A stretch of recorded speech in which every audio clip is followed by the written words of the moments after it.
I'm interested in asking Max this question because of your extensive coverage of it, your views on the conflict. Yeah. And right now, I think it's fair to say every single person wants peace. There's clearly a divide, though, and it's that Israel's view of peace is very different from the Palestinian view of peace, and then say our view of peace, right? Middle of the road, anti-war Americans who are like, why are we involved in this and how do we make it stop? Or do we do nothing at all and stay completely out of it? Because like, what is this? How do we, if Hamas is like, we're going to go take civilians because they're bargaining chips for us.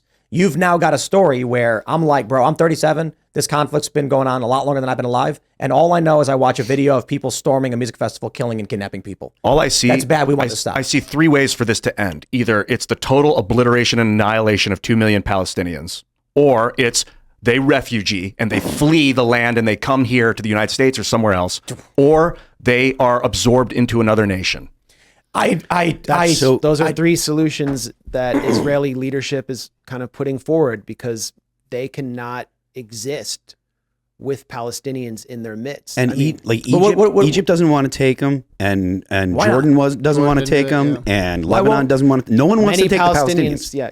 Why won't Egypt open up Rafah and let them come? Because it's politically useful to have the Palestinian problem. The fight with it between the Arabs and the Jews, that's politically useful to Jordan, it's politically useful to Lebanon, and it's politically useful to Egypt. It's for the same reason that many Americans don't want Hondurans or Mexicans coming across the border. The Egyptians look down on Palestinians and they consider them a burden on a society with 90 million people with a very weak state where there's a lot of poverty. And the Rafah crossing between Gaza and Israel was bombed today with many people who are dual nationals trying to get out, as Netanyahu and the Israeli leadership are saying, leave Gaza and we won't bomb you, but they have nowhere to go. But, on this issue of the solution, I mean, we're entering a very dangerous phase and we're looking at the Holy Land right now. So this does affect us all. If this conflict moves from a political conflict, which it always has been, it's not about the Bible. It's about the colonization of the land of Palestine and people trying to get their land and rights back. And then another group of people trying to have a state run along ethno-religious lines as a Jewish state.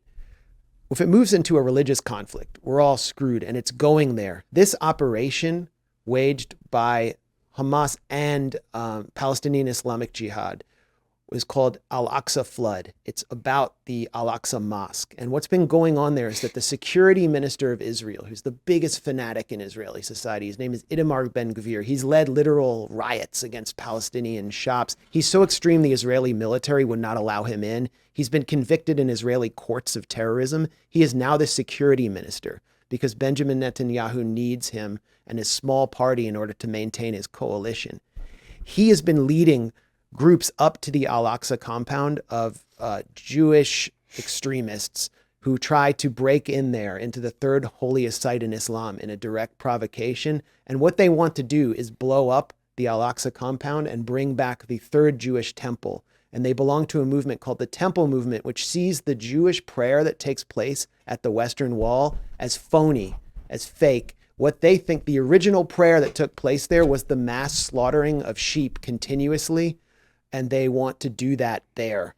So these are kind of elements that are provoking one another and leading us into a religious conflict that would be disastrous. We were talking real quick. Doesn't al in Arabic mean the?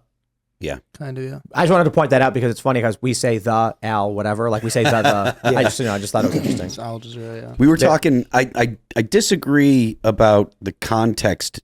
The modern context being the actual driver. And we were talking earlier today before the show about the actual driver. It is biblical. It goes all the way back to Genesis, between the feud between Ishmael and Isaac, or the fact that the story says that Isaac was was chosen by God, and Ishmael is the father of the Arabs. Isaac's the father of the Jews. This is like the Hatfield and McCoy feud on steroids. It goes back thousands and thousands and thousands, 3,000 years or whatever. I don't know how far back. But people that put it into a modern context, I understand that, like, because there are things that inflame the tensions, but the tensions go far beyond just, it's it's deeper than Islam. Yeah. And that's the thing that most Americans don't realize. Americans think that it's about a religion, and it's not. It's an ethnic feud that goes far deeper than a religion. I think that a lot of the tension comes from that, but the violence is coming from the colonization. Sure. It's you can always do a video chat and get past your hatred of each other, but if you're gonna die, you have a choice. And some fight. people and can. I know this issue is particularly contentious. So yes, ladies and gentlemen, I do want to bring on. I'd love to bring on someone a journalist who has covered the Israeli perspective.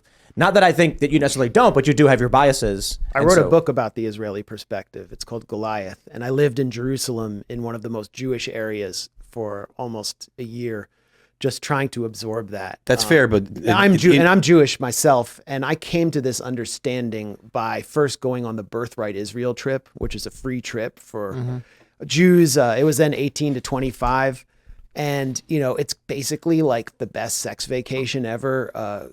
Like they want you to mate, they want Jews to have relationships because we're not we don't proselytize, so they're encouraging you to have sex with Israeli soldiers. It's a big party, but I got really, really into the situation there, and it was right at the dawn of the Second Intifada. Wow. And it affected me in a way that they didn't want it to. I mean, they did propagandize us. So there are obviously a lot of people who we got some chats where they're saying it's great you're a real journalist covering this because but then there are other people saying that you're a joke and you're wrong about this stuff.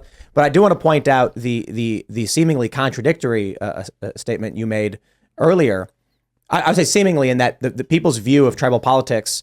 You had praise for Donald Trump's peace efforts before the show. I don't know if you want to... Depending on which peace efforts right, for sure. But we're talking about North Korea and South Korea, and you were saying, like, I won't speak for you. But Crips and the Bloods.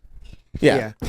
Yeah, I mean, one point to you real quick before I get into that. If Christians should be paying special attention to this conflict, because the Christians who live in Bethlehem, they have nothing to do with Hamas. They're not represented by any of these factions, but they are affected by occupation, and they are being forced out of their lands where they are carrying the tradition of the disciples. The Anastos family, who I know, had the separation wall built entirely around their home and shop, and that was the end of their existence there. They are directly descended from the disciples. So this isn't just about Jews and Muslims. And by the way, Jews and Muslims resisted the Crusaders in Jerusalem. We haven't always been enemies. But to your point about Trump, no, you wanted to say something? Well, just I wanted to point out that the way you've characterized this, you've called Jews terrorists multiple times, and every time that anyone and then I talk about the fact that the operation was a terror operation, you push back on it. So I understand that you have a perspective, and it's totally cool. I'm not trying to say you're wrong for having an opinion or having a perspective, but I do want to point out you are characterizing the Israelis as Jews, and you talk about how far right and how bloodthirsty they are. And the terror attack, you've been pushing back on and saying, well, it's not a terror attack and et cetera. So, I mean, I just wanted to call attention to it. It is not just that Jews are terrorists or that the Palestinians are terrorists. This particular issue, this particular flare-up or whatever is because of a terrorist attack, but it's not that one side or the other are the bad guys and the good guys. Or at least I don't see it that way. So. For me, it's about justice and injustice. One side is much more powerful than the other and has been abusing them historically. But Israel, to me, does not represent Judaism.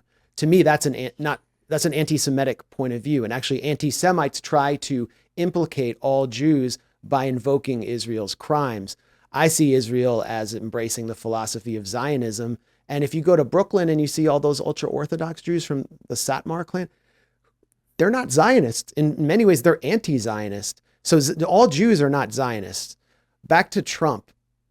I mean, as we were saying before the show, I mean, I stood and cheered when he crossed the DMZ into North Korea. I never thought I would see an American president do that. And in so many ways, Trump going off script was the greatest thing about the Trump era. I never thought an American president would do that. Admitting the weapons deals with Saudi Arabia and all that stuff, the oil fields in Syria, it's like not good things, but it's like he's saying it. Yeah, even with the bad things, he lifted the mask on American empire because he wasn't trying to be elegant about it. He just told the truth about what we are.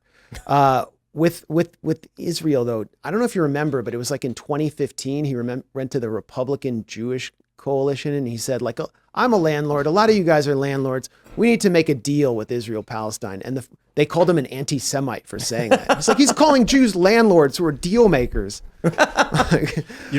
And then he changed, and Jared Kushner came in the equation, his son-in-law. Thanks for watching this clip from the Timcast IRL podcast. Hang out with us live Monday through Friday at 8 p.m. and become a member over at timcast.com for uncensored, members-only shows exclusive. Thanks for hanging out, and we'll see you all next time.